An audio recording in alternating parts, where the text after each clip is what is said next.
Scene 5, date July 16, 1945.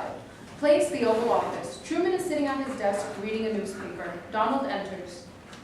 Mr. President, Secretary Simpson and General Marshall wish to see you. They say it's urgent. Now what? With these fellas, it's never good news. Do me a favor. Bring me some Pepto-Bismol, because I know my stomach will be doing flip-flops. Yes, sir. Show the gents in. Please sit down. What is the purpose of your visit today? Mr. President, we have great news. We've just been informed that the atomic bomb was tested this morning and the results were successful beyond our wildest expectations. We now have a new weapon that can end this war. Not only did the bomb detonate without a hitch, it's now light enough that it can be delivered to a target by one B-29. Sir, I would strongly recommend that we keep this under wraps for the time being. Why? We don't want to tip off the Japs, because if we do, then we'll lose the element of surprise. Precisely, Mr. President. How powerful is this new weapon? According to scientific estimates, the blast is equivalent to 20,000 tons of TNT. Oh my. That can do a lot of damage. It certainly can, Mr. President, which is why it's most fortunate that we have this weapon and not somebody else. Yes, that is most fortunate. Now it's a question of when we will use it. And where? Any suggestions? I can't answer that right now, Mr. President, but I'll get back to you with a list of potential targets. Please do, soon. Yes, sir. Of course, Mr. President, none of this will be necessary if the Japs agree to surrender. Any word on whether the Japs are ready to surrender? We've been sending out feelers through diplomatic intermediaries, but so far, nothing conclusive. Well, what is it they want? They want to keep their emperor. But they've been fighting in the name of the Emperor, so I don't think that's acceptable, sir. But the emperor, Mr. President, is a symbol of their nation, and for us to insist on them giving up the emperor may be too much for them to accept, which means more fighting. But, Mr. President, if we let them keep the Emperor, then they may take that as a sign of weakness and not surrender, at least not now. And if we have to invade the Japanese home islands, the casualty figures could exceed 1 million killed and injured on the American side, and who knows how many millions on the Japanese side. Are you certain about those figures? Yes, sir.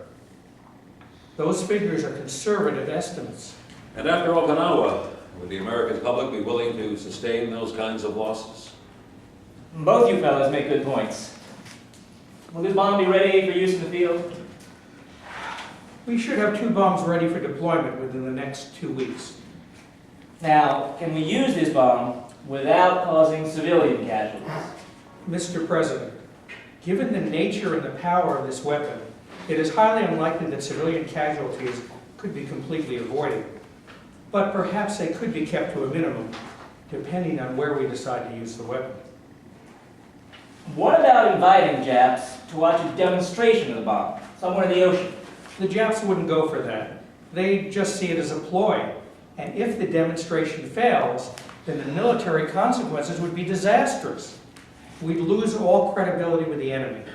Mr. President, either we use the bomb or we don't. The decision is yours. Before I make a decision, maybe I ought to discuss the matter with the Chairman of the Senate Foreign Relations Committee. No. I urge you not to do that, sir. As President of the United States, you are the Commander-in-Chief of the Armed Forces and have final operational authority over this entire project.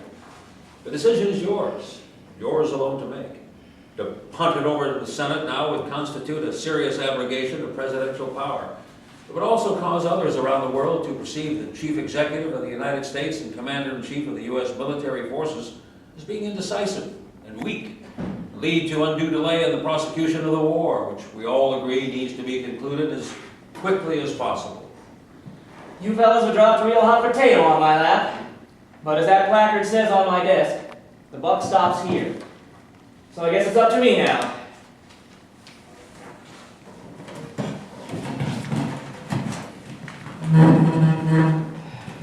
Here's your Pepto-Bismol, sir. Thank you. I knew I'd need it. End of scene 5.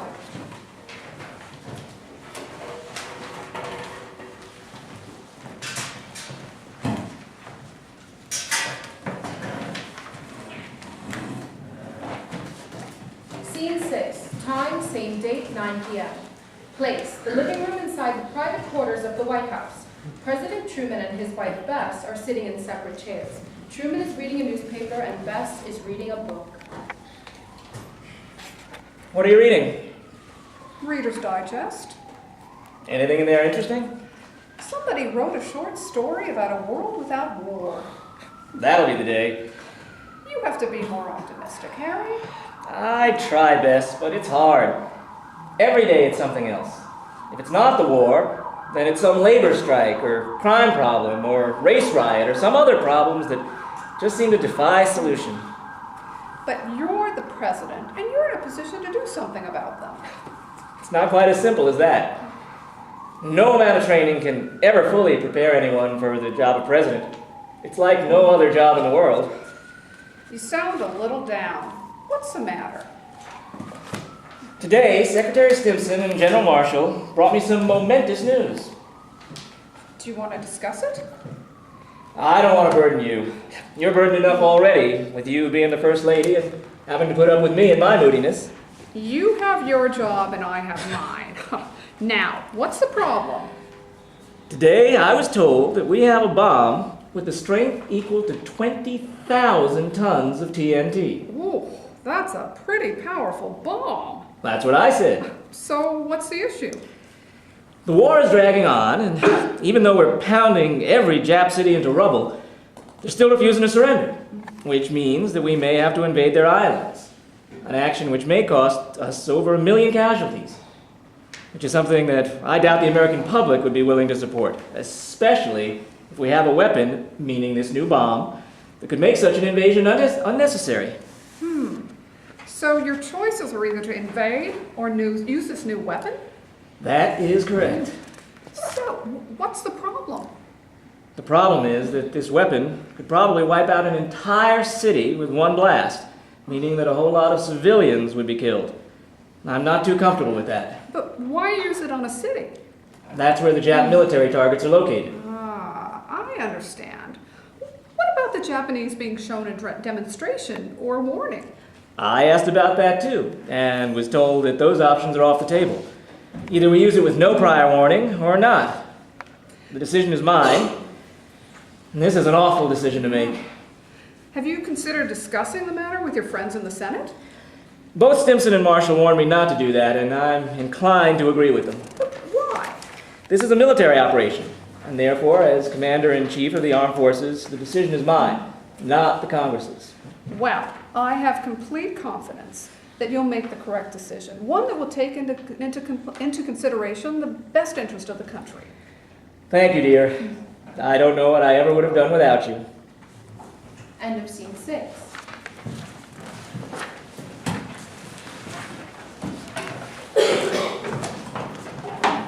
Scene 7.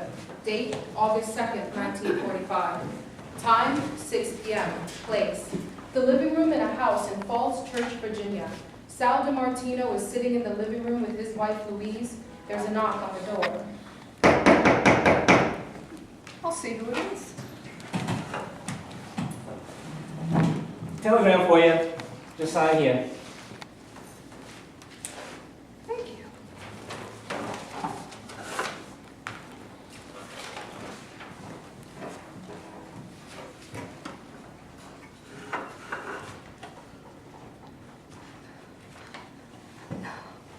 What is it? No, my God, no, God, Dear Mr. and Mrs. DiMartino, no. it is our sad duty to inform you that your son, Sergeant Joseph DiMartino, was killed in action on Okinawa.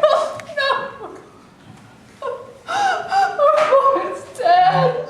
Our baby boy is dead. I know. Oh, God, no.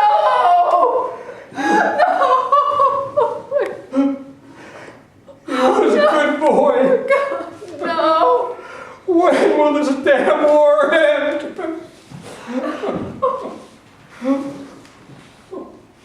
That this woman, a loving mother, and this man, who is a good and caring father, are feeling such anguish is regrettable.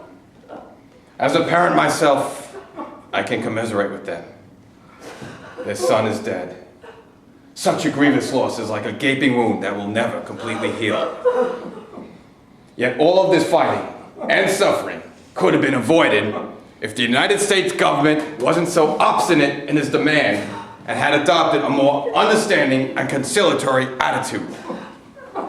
While America was pursuing outdated policies, Japan wanted to bring peace, order, and prosperity to East Asia, which is Japan's neighborhood, not America's. Japan wanted to work with America, not against America. Yet America opposed Japan, their faithful ally in the First War, leaving the emperor no choice but to defend his people against the kind of encroachment that no nation could be expected to tolerate. Now the fighting continues. More mothers and fathers will be weeping, and more brave soldiers will die. On Okinawa, American losses totaled over 60,000 killed and injured. Japanese losses exceeded 100,000. End of scene 7.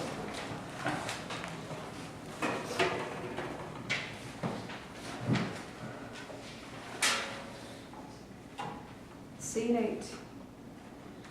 The time? August 6th, 1945. The place? The kitchen in my house in Hiroshima, Japan. My name is Yoko Watanabe. I am washing dishes in my kitchen. My 2 children, a girl aged 9 and a boy aged 6, are playing in the yard outside. Suddenly, there is a bright flash of light followed by intense heat and a blast which smashes the window, sending glass flying and throwing me to the floor. As the smoke clears, I struggle to get to my feet. I am bleeding profusely from my nose, ears, and mouth. I stagger to the window and I look at the scene. I am horrified beyond words. My children! My children, dear God! No, not my children!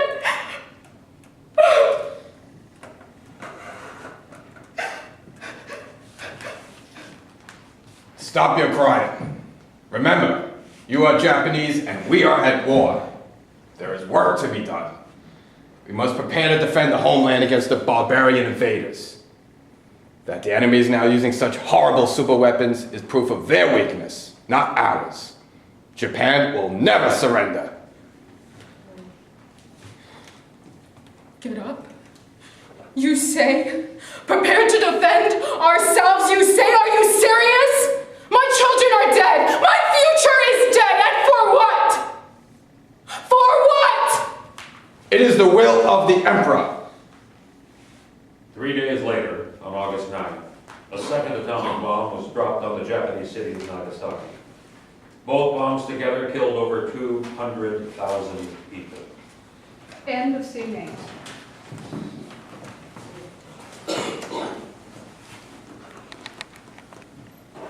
Scene 9. Date, August 14th, 1945. Place, the Oval Office.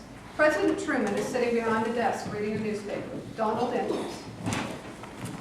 Secretary Simpson is waiting outside and would like to meet with you. Show him in. The president will now see you. Have a seat. Thank you, Mr. President. I have great news, sir. We've just received word that the Japs have agreed to surrender. It's about time. President, it was very astute of you to agree to let them keep their emperor. Astute nothing. I wanted to end this war. And if it took letting that warmongering fool have his throne, then let him have it. It wasn't worth sacrificing any more American lives. For the life of me, I will never figure out why it took 2 atomic bombs to get the Japs to surrender. It was their fanaticism that got them into this trouble in the first place. Yes, maybe you're right, but whatever the case, I'm glad that they finally came to their senses. I've been in contact with General MacArthur. He will oversee the formal surrender in Tokyo. That's fine. I also want to congratulate you on your decision to use the atomic bombs, Mr. President. It was a courageous decision, for which you deserve full credit. The Japs left me no choice. They wouldn't surrender. What gets me is how some of those scientists who actually built those bombs are now expressing regrets that we used them. That bothers me. Maybe they don't understand the entire picture, sir. What's there not to understand? We were at war, and we had a means of ending it quickly. I know those bombs killed a lot of people, but they saved a lot of lives too, both American and Japanese. It's just too bad that the Jap leaders were too pig-headed to heed our warnings. And because of that, they only have themselves to blame for the damage they caused to their own people. Mr. President, I completely concur. Besides, why would anybody even bother to question my decision? After all, we won, didn't we? Mr. President, Mr. and Mrs. D. Martino are here to see you. D. Martino, Mr. President? I'm not familiar with that name. Yes, they're the parents of a soldier who was killed on Okinawa. They wrote me a letter that moved me almost to tears. Isn't that right, Donald? Yes, Mr. President, that is true. Would you like to hear the letter? Yes, of course. Truman opens up the top drawer of his desk, takes out an envelope, and opens it.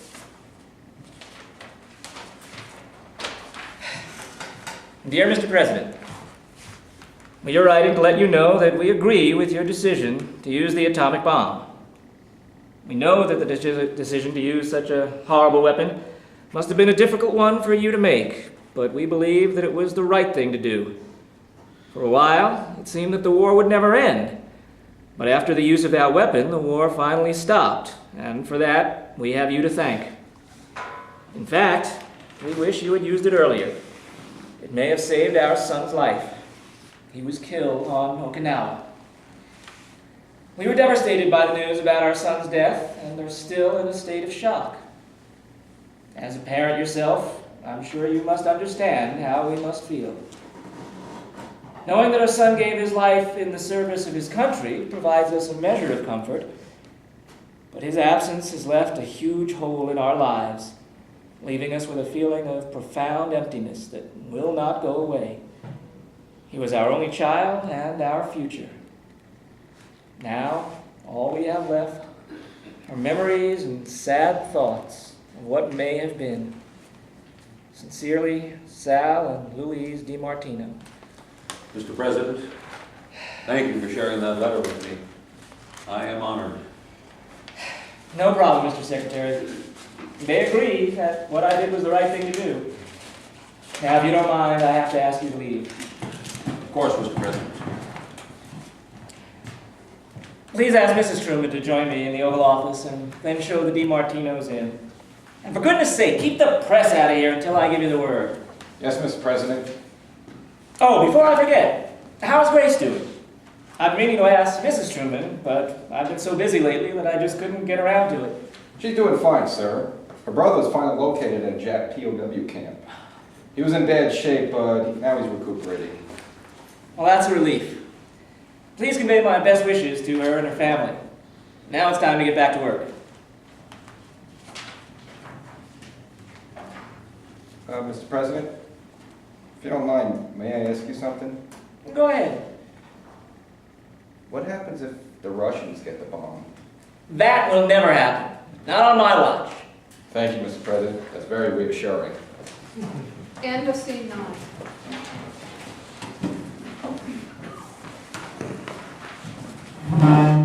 Epilogue. On August 29, 1949, during President Truman's second term as president, the Soviet Union successfully tests an atomic bomb. The nuclear arms race has begun. Hiroshima, Yoko Watanabe begins writing a book entitled The Day My Life Changed Forever, recounting her struggle as an atomic bomb survivor. The book becomes an international bestseller. Later, her life becomes the subject for a major dramatic motion picture, and she becomes an international celebrity and a symbol for the peace movement. My friends, I wish to recite a poem. My name is Watanabe. A bomb was dropped on me. It caused a lot of damage. It killed my family. The right and the wrong, the right and the wrong. Who is to judge what is right and is wrong? For years I harbored grudges. The bomb sure did its job. It left me scarred and haggard, and made me cringe and sob. The right and the wrong, the right and the wrong. Who is to judge what is right and is wrong? But time did bring some healing, and so I wrote a book, with bold words and stark pictures for those who need to look. The right and the wrong, the right and the wrong. Who is to judge what is right and is wrong? The book sold lots of copies and earned me lots of cash, but that gives little comfort. Each night I see that flash. The right and the wrong, the right and the wrong. Who is to judge what is right and is wrong? Look, I did what I thought was the right thing to do. It was war. As a military man, I cannot lightly condone the deaths of civilians. But in total wars, such losses are inevitable. And besides, the Japs did start the war, didn't they? That's right, gentlemen, they sure did. But does that mean that every person in the world is now a legitimate target for incineration? General, we didn't break any rules. And I didn't hear anybody complaining after we firebombed most of Tokyo. That is true, sir. But the atomic bomb is a different kind of weapon, employing a technology that is new and frightening. Its ability to destroy virtually limitless. General, I think you're being a bit overdramatic. I beg to differ, Mr. Secretary. I am speaking plainly, calmly, and to the point. If we lose control over the atomic bomb, soon we might find ourselves at risk. Gentlemen, enough of your bickering. All I want to know is, did I do the right thing? Excuse me, miss. Maybe you can help me. Did I do the right thing? I don't know. Only you can answer that question. Will somebody please answer my question?